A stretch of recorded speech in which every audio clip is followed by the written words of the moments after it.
గురుగారు నేను మొదట్లో చెప్పినట్టు ఒక ఎక్సలెంట్ అద్భుతమైన రెమెడీ ఇప్పటి వరకు మాకు ఎవ్వరు చెప్పంది. ఆ యొక్క రోజు చేసుకోవాల్సిన రెమెడీ ఏంటి?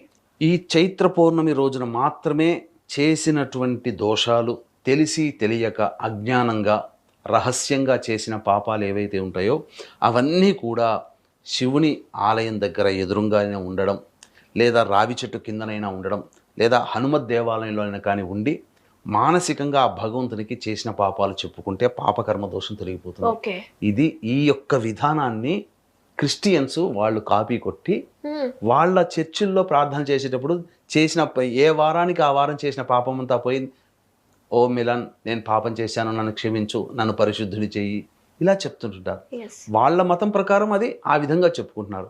కానీ మన సనాతన ధర్మంలో ఈ యొక్క చైత్ర పౌర్ణమి రోజున మాత్రమే చేసిన పాపాలని భగవంతుని చెప్పుకుంటే భగవంతుడు మళ్ళీ మనల్ని